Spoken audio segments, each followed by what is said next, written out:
Hey everybody, how's it going? I'm Sethum and welcome back to another video, folks. Today in this video I'm going to be showing you everything that you need to know with regards to taming a Rhynognathia in Ark Survival Ascended. Now, this video will be split into two sections. The first section will contain the basic information you need to know with regards to taming a Rhynognathia, and in the second section of the video, I will cover how to reuse that high-level female Rhynognathia to impregnate dinos over and over again. Yes, it can be done.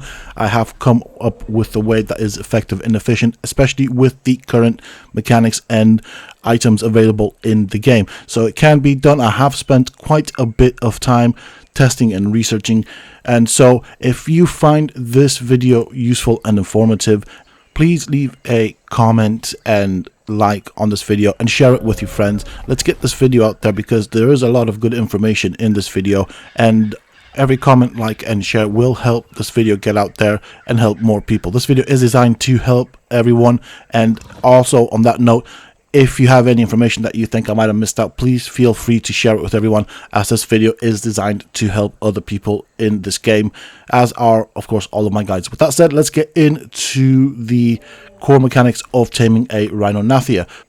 So, the way you tame a Rhynognathia starts with finding a male Rhynognathia. The Rhynognathia do spawn in the swamp region, and they are aggressive towards pretty much everything.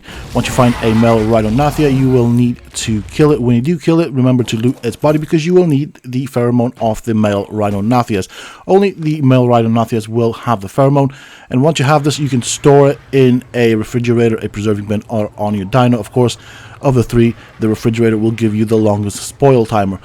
With that, you will then need to find a female Rhynognathia, bring its health down to below 10%. When that happens, you will then feed the pheromone to your dino and wait for the female Rhynognathia to impregnate your dino. Once it's done that, it will fly off and you will have a baby in your dino. With that said, make sure you have plenty of food in your dino, as the dino will start to take damage and will consume food a lot quicker. Whilst your dino is impregnated with the Rhynognathia baby, it will have cravings. It will have a total of 5 cravings, and I'll put a list up of all the things that it can crave. Make sure you have those because it will affect the amount of levels that you will get on your Rhynognathia when it bursts out. It is very much like with the chest burster from the Reaper Queen, so you will have to keep the dino alive. It does help if you have a Day Dawn, or later on when the other DLCs will get released, a Snow Owl will also do good as well. And of course that is because your dino's health will be going down. Eventually it will get quite low, and then the baby Rhynognathia will burst out.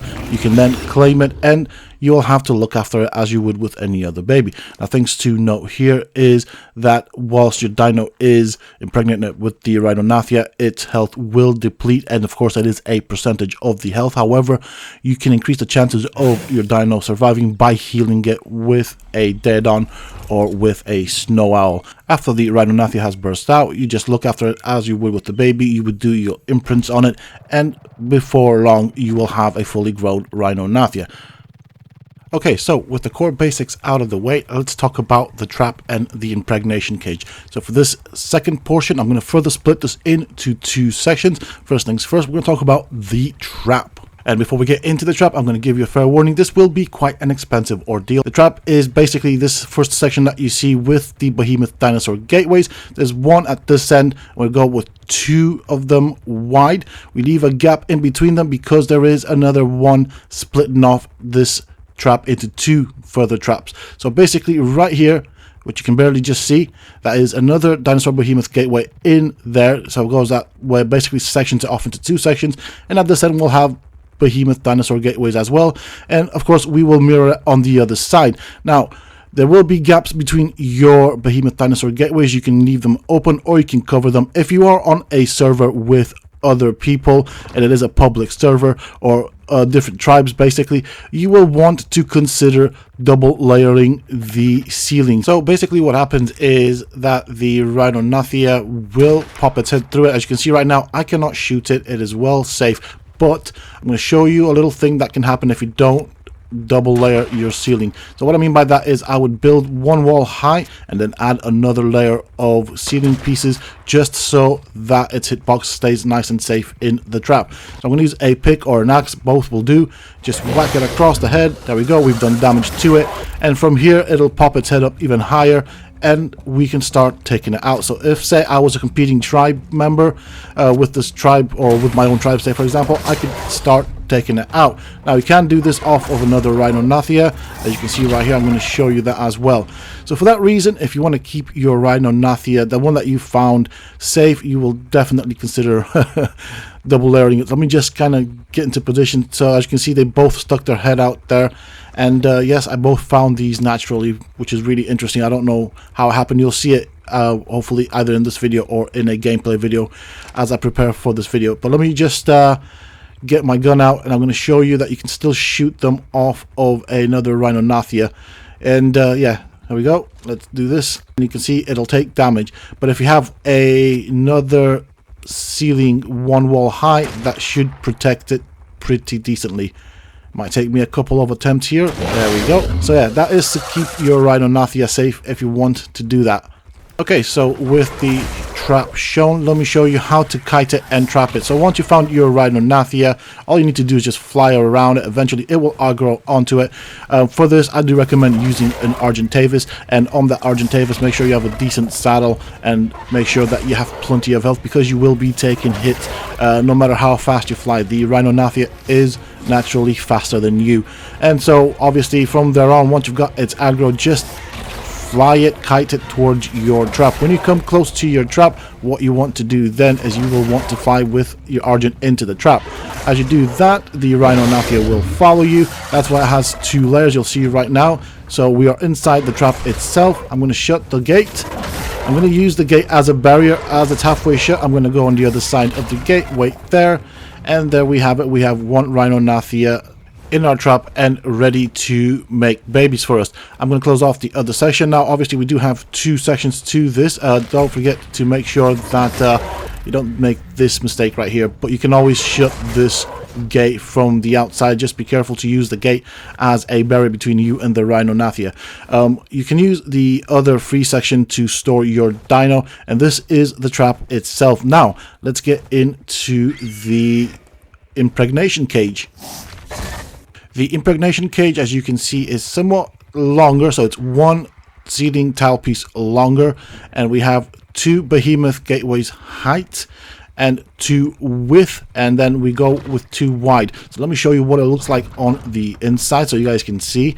As you can see, it's pretty spacious because we'll have to fit in a Bronto. We'll get into the selection of dinos in a bit. I did use the ceiling pieces to set above the dinosaur behemoth gateways, so the first layer, and then that allows me to place another layer of dinosaur behemoth gateways to close it off. This is what it looks like on the inside. As you can see, there is a gap that allows me to check on the Rhynognathia and shoot it from a safe distance. Now the reason I went with the height for this particular cage is because in the trapping cage it's not high enough. What the Rhynognathia will do is it will gain height and then it will shoot its resin at you, after which it will sometimes follow up with the impregnation thing, which it does with its tail, and you'll know it does that because it starts to glow. But with the normal trap, there is not enough space for it to gain sufficient height, and so therefore it will not impregnate your dino, whereas this seems to be high enough for the Rhynognathia to want to get height and then impregnate your dino. So two behemoth dinosaur gateways is sufficiently high enough. Now let's get into the impregnation method itself, because this is where things get a bit interesting. The reason for that is because we want to keep this Rhynognathia alive and we don't want to lose it, so we're going to have to think outside the box. We don't currently have net guns to net it, and so what will happen is after it impregnates your dino, it will want to fly off. For a short while it will be neutral, after which it will become aggressive again. So that can be potentially a problem. It can either fly itself out of the cage or attack your dino, and then we're in a bit of a pickle there, but I have a solution for that as well. Now on to the impregnation and impregnation cage. In this section I'm going to show you how to use the impregnation cage and how to put the Rhynognathia back into its cage once you're done with it. So first things first, for this you will need a high level creature, you will need a creature with a lot of health, and it does have to have a big drag weight. So anything from a Rex above will do fine. The bigger the better, and the Brontos seem to be the best with regards to getting levels. Of course, this assumes that you already have the pheromone ready, and we're also going to be using some trank darts and trank arrows, and I'll show you that why. It's basically our way of replacing the net gun, and I'll show you exactly what to do later on in this video. Now, the drag weight of the Bronto, this is a Bronto that I have bred, so it has all its points put into health, and make sure there's plenty of food inside your dino.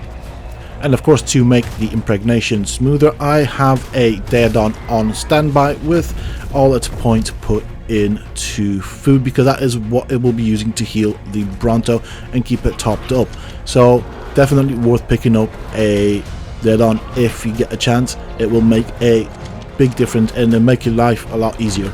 And that is because, of course, once your dino is impregnated, it will start to lose health slowly, and by hitting it with a Daedon, you're basically increasing your dino's survival chance until the Baby Rhynognathia pops out.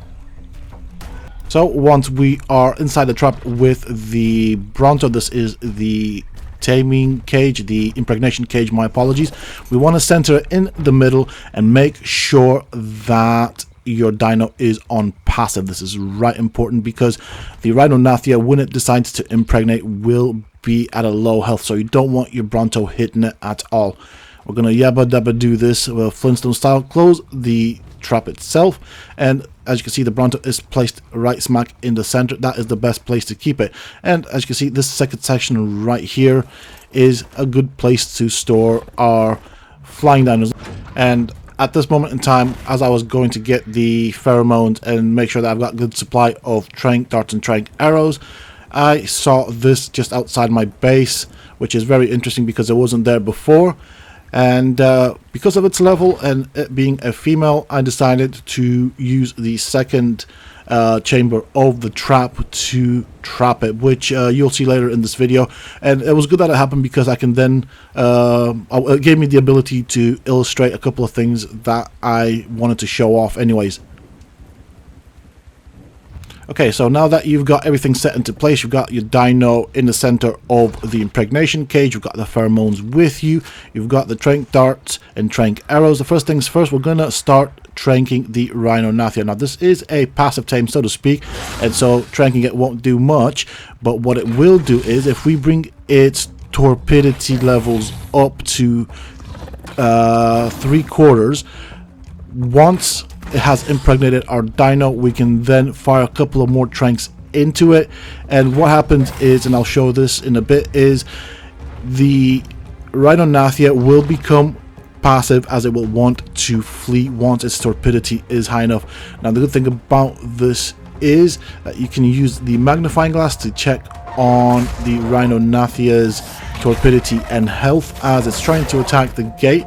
It can be a bit fiddly, but once you get the hang of it, you will eventually spot it. So always check the torpidity and health on your Rhynognathia. You don't want the torpidity to be above 3/4. So basically, the mechanic that we're going to take advantage of in this case will be the Rhinognathia's flee mechanic. As you can see, its torpidity is right close to being knocked out, and now it's not attacking anymore.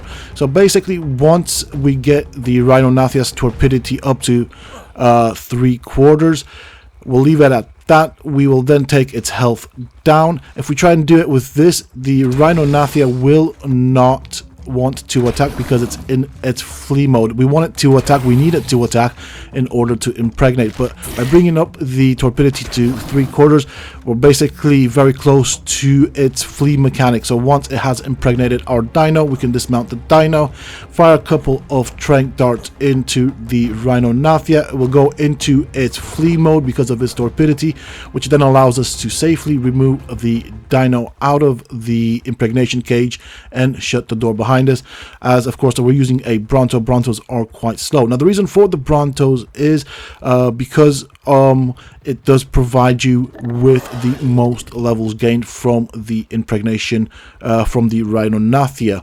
So that is the best dino to use. As I said, make sure you pump all the levels into health, and make sure that your dino has plenty of food. Also make sure you have your pheromone with you.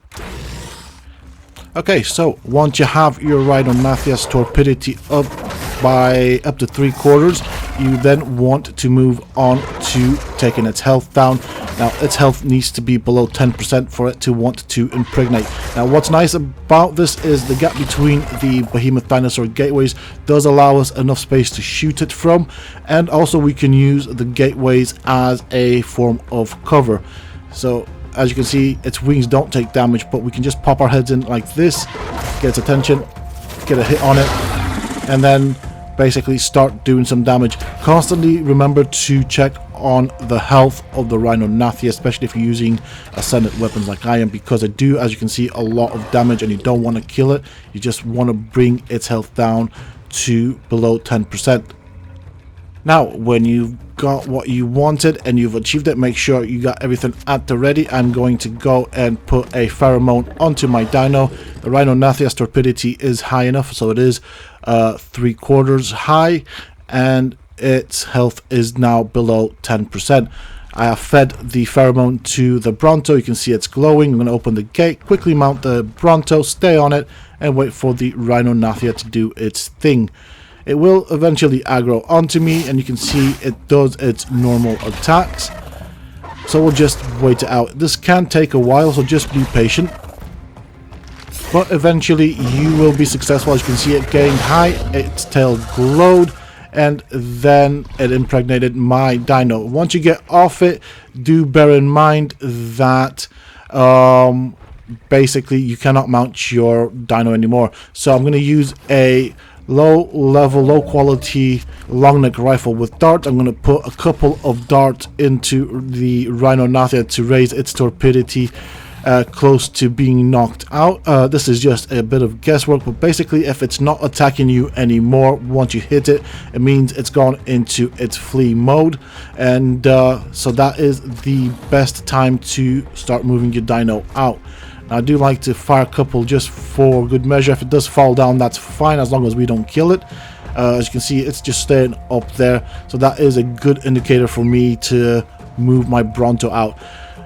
It's not going to go anywhere because it wants to flee me, and as you can see, we're going to have to use the whistle command to whistle the dino to follow you. Keeping an eye on the Rhynognathia. Once the Bronto is close to me, I'll open the gate, direct the Bronto out, and back to base. Once you're back at base, make sure that you have fed any cravings that the Rhynognathia may have, if that is the case, and then start healing your dino. As you can see, the Bronto is already hurt. It's only been a couple of minutes, and that is because the baby Rhynognathia inside the Bronto will take a percentage down of my Bronto's health every second. So I'm going to use the Daedon to heal it back up to full health, and then look after the Bronto. I'll continue looking after the Bronto until we get the Rhynognathia, and then we'll look at putting the female Rhynognathia that we have in the impregnation cage back into its trap. With the impregnation timer about to run out, the dino will die, out of which you will get this new baby Rhynognathia. They will always be male, so it's time to claim it and then look after it. So I'll claim it, I'll move it close to the feeding trough, as it does come at a percentage above 10%, which then allows it to use the feeding trough, after which I will then look at moving the Rhynognathia that did the impregnation back into its cage. By this time, that Rhynognathia torpidity should have dropped sufficiently for us to aggro it and then pull it into the cage. So I'll show you that section next. From here on, it's just a normal baby. You'll have to make sure it has plenty of food. You'll have to do its cuddle period, so give it whatever it asks for, whether it's a walk, whether it's a specific type of food, and do its imprinting. Now let's get the mama Rhynognathia back into its cage. I like to do this naked so I don't damage my armor. I'm just going to open the gates enough to get myself in, shut them, and it's right up there. It should now aggro onto me. It'll follow me into the cage. I'll hide behind the door as usual, lock that, go through the gap, and wait around the pillar so it wants to hit me. And there we go. Once the gates are shut, it's back into its cage. The pillar from the behemoth dinosaur gateway will be thick enough to offer me protection, and we have a mama Rhynognathia ready to impregnate whenever we have a baby available, or whenever we feel like it. So in my case, I'm lucky enough to have 2 of them. I don't know how that happened, but I will not look a gift horse in the mouth. And that is pretty much it, folks. That is how you tame a Rhynognathia. That is how you use the same female to re-impregnate multiple dinos. It is expensive, but do bear in mind that this is an Apex tame. Now, things that I haven't yet confirmed, but what I've seen is that much like with breeding, the Baby Rhynognathia can take the dino's stats or the wild dino's stats, the wild Rhiniognatha stats, or a combination of both, which this then means that we could potentially use super powerful dinos. So if I were to have bred my Brontos with mutations and had 20 mutations in health and 20 in damage, I could potentially have a good chance of getting a super powerful Rhynognathia with 20 mutations, or those mutations ported over to the baby, both in health and in damage. This is something I have not yet confirmed, but I will be testing this out. If someone knows the answer to this, please let me know. It's quite interesting, because then that would mean that we could get some absolutely monster Rhinognathias.